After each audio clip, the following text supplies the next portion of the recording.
다음에 함수형에 대해서 말씀을 드리겠습니다. 그 함수형 프로그래밍은 나온 건 50년대에 나왔다고 그랬죠. 이게 최근에 와서 각광을 받기 시작을 했습니다. 그게 이제 함수형 프로그래밍 같은 경우는 입력과 처리, 출력만의 결과를 도출하는 방식입니다. 여러분들이 아는 바로 그 방식입니다. 입력이 있고, 인풋, 그다음에 처리를 해서 출력, 아웃풋만 가지는 그런 결과. 동일한 입력에 대해서는 동일한 출력 값을 갖게 되는 그런 함수. 이게 순수 함수가 되는 거죠. AI처럼 질문할 때마다 다른 결과가 나오는 게 아닙니다. 그렇게 되면은 정말 그 재앙인 거죠. 컴퓨터 과학 기술에서는. 입력값이 같은데도 출력값이 다르게 되려나? 이 함수형 프로그래밍에서는 절대로 그런 일이 없습니다. 그래서 사이드 이펙트, 부작용이 없고 예측 가능성이 높기 때문에 디버깅, 프로그램의 수정이 아주 용이합니다.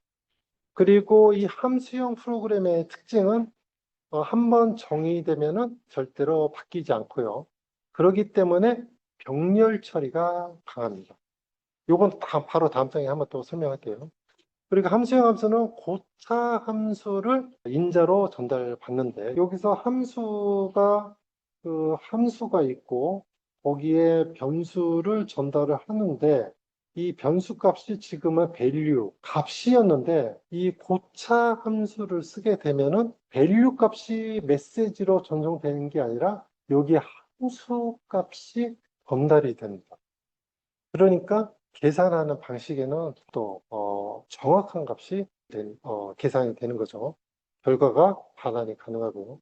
그리고 함수형 프로그래밍의 가장 큰 장점, 제기라는 특징을 가지고 있습니다. 그리고 이 제기라는 방식은 이 함수형에서 가장 파워풀하게 쓸 수 있는 그런 기능이 바로 제 기능을 포함한 함수형 프로그래밍입니다.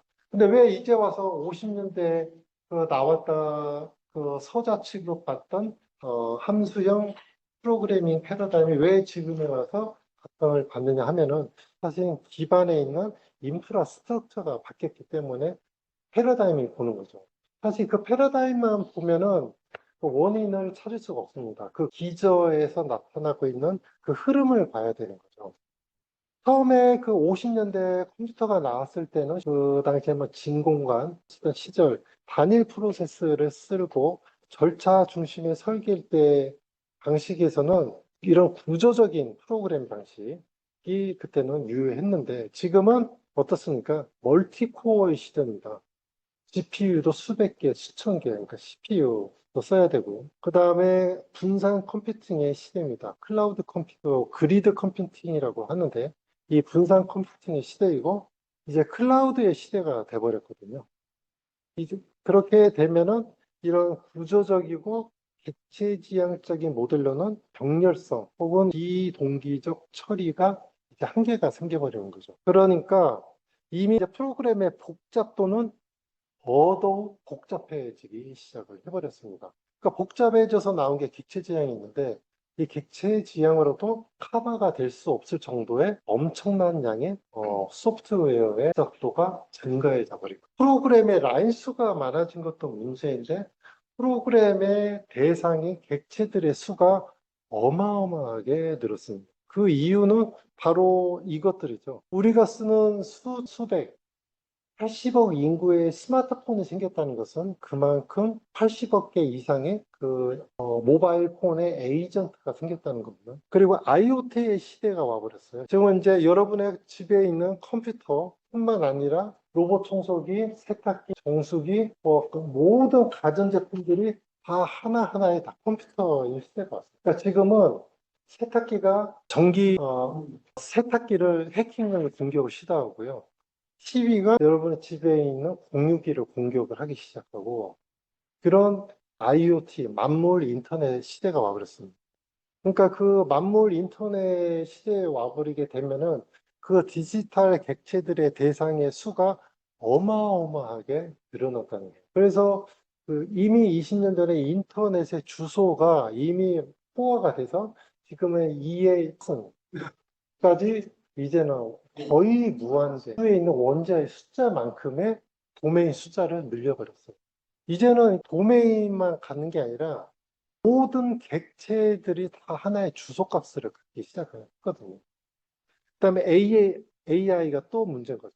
그러니까 여러분들이 AI를 칠 때마다 하나씩 명령어를 내리잖아요. 그 명령어 하나하나가 에이전트가 돼가지고 인터넷을 돌아다니기 시작하는 거죠. 그러면은 정말 감당할 수 없는 그런 그 복잡도를 가지게 되는 시대가 이제는 와버렸다는 거죠. 이 객체의 지향으로 예상 가능한 모든 대상들을 다 사전에 정의하기가 힘든 그런 시대가 와버렸습니다. 그래서 이제는 알고리즘 중심이 아니라 데이터와 흐름의 상태를 관리하는 게 더 중요한 시대가 와버렸어요. 그래서 지금은 가장 그 함수형 프로그래밍이라는 것으로 다시 복귀를 하기 시작했고요. 이 다음 장에서 말씀드릴 선언형 언어라는 것도 나오기 시작을 했습니다. 그래서 지금은 추세가 다시 함수형으로 다시 돌아왔다고 말씀드렸고요. 그래서 이제는 랭귀지 자체가 멀티 패러다임을 지원을 해요. 그러니까 이 책이 소개하고 있는 그리고 지금 가장 많이 쓰고 있는 이 파이썬이라는 이 프로그래밍만 봐도 객체 지향도 가능하고요. 플러스 함수형 패러다임도 지원을 합니다. 멀티 패러다임이 가능한 거지. 그런 언어들이 요즘은 많이 나오고 있습니다. 그 다음에 요즘 또 새로 나오는 프로그래밍이 또 뜨기 시작하는 게 그 선언형 프로그래밍, 디클러러티브라는 프로그래밍 방식이 부상하고 있습니다. 이거는 뭐냐면은 그 프로그램을 짤 때 혹은 명령어를 내릴 때 그 원하는 것을 프로그래밍을 명령어를 쓰는 게 아니라 그냥 어떻게 작동할 것인가 라는 결과값만 줘라고 명령어를 내리면은 그 컴퓨터 프로그래밍은 그 반응하는 것을 알아서 나에게 답변을 주도록 하는 그런 방식이 선언형이에요. 그냥 원하는 방식만 설정을 하게 되면은 알아서 답변을 하는. 그렇기 때문에 지금의 이 선언형 방식은 더욱더 추상화 수준이 높아진 거죠. 그래서 지금은 이런 선언형 아주 각광을 받고 있고요. 대표적인 게 SQL과 같은 관계형 데이터베이스 관리 시스템, HTML, 리액트 이런 것들이 더 많이 사용되고 있습니다. 그리고 많이 사용되는 또 떠오르는 프로그래밍 그게 패러다임 중에 반응형 혹은 비동기형 프로그래밍이라는 게 나오고 있거든요. 그러니까 비동기형 이라는 프로그램부터 먼저 말씀을 드리면은 그냥 프로그램을 짜서 명령을 내려서 어떤 결과를 좀 줘라고 질문을 하고 질문이 올 때까지 기다리는 거죠. 이제는 그런 프로그래밍이 아니라 일단은 그 주고받고 하는 이런 선형적인 이런 흐름이 아니라 일단은 왜냐면은 이 세계 IoT와 같은 시대처럼 객체들이 너무 많기 때문에 순서적으로 질문한다고 해서 순서적으로 답변을 하는 그런 시대가 아니거든요. 그러니까 그 질문을 던져놓고 답변이 오는 것부터 먼저 처리하기 시작하고 답변이 늦게 오는 것은 그때 오면은 오는 대로 처리하는 비동기적인 그러니까 싱크로나이즈드 되지 않은 그런 방식으로 처리하는 프로그래밍 패러다임이 나오기 시작을 했다는 겁니다. 그래서 이런 것들이 그 추상화의 수준은 더욱더 계속해서 객체지향 프로그래밍보다도 추상화 수준이 더욱더 높아지고 있다는 점. 이 패러다임도 결국은 세계를 나르고 조직하는, 작동시키는 결국은 사고의 틀이 계속해서 변한다는 거죠. 그래서 객체지향은 지금까지 세계를 관계적인 존재로 봤지만은 이제는 함수형 같은 경우는 세상을 수학적인 규칙과 예측 가능성, 오히려 지금은 프로그래밍으로 보면은 데카르트적인 세계관으로 다시 회귀하고 있는 것이 아닌가라는 생각이 들기도 합니다. 그래서 프로그래밍 기법은 결국은 이게 현대 형이상학과 같이 지금은 이제 객체 그 다음에 행위라는 것은 결국 함수겠죠. 그 다음에 데이터로 이루어진 세계이고 이것을 구성하고 조작하는 게 바로 지금의 프로그래밍 언어라고 할 수가 있겠습니다. 그래서 이번 시간에는 결국은 프로그래밍 랭귀지에서 여러분들도 개발자가 될 건 아니잖아요.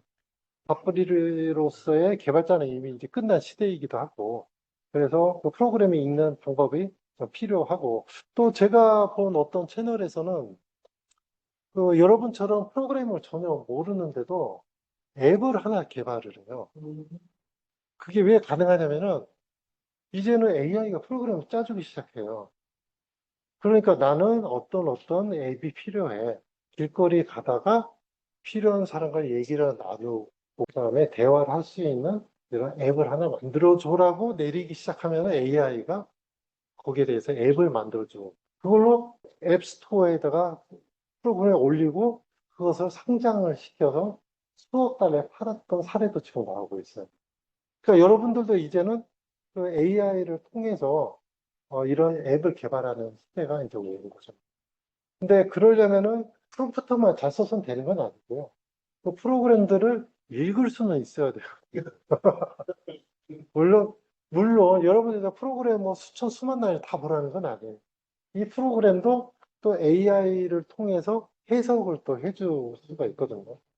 그러니까 그런 점들을 이용을 하면은 이제는 여러분들이 그 우리와 같은, 혹시 여러분과 같은 비개발자들도 다시 개발자의 세계로 들어갈 수가 있다는 거죠. AI만 있으면. 그래서 지금 그 모든 것이 그 자체가 이 세계가 새로운 세계가 만들어지고 있는 그런 시대가 되는 것 같습니다. 그래서 이런 기술들, 특히 이런 기술 철학들에 대해서는 그 계속 관심을 가지고 지켜봐야 되는 이유 중에 하나가 그런 것들이에요. 그러니까 사람은 AI한테 멸망하진 않거든요. AI가 사람의 일자리를 뺏는 게 아니라 AI를 더 잘 쓰는 사람이 AI를 못 쓰는 사람의 자리를 차지하는 거거든요.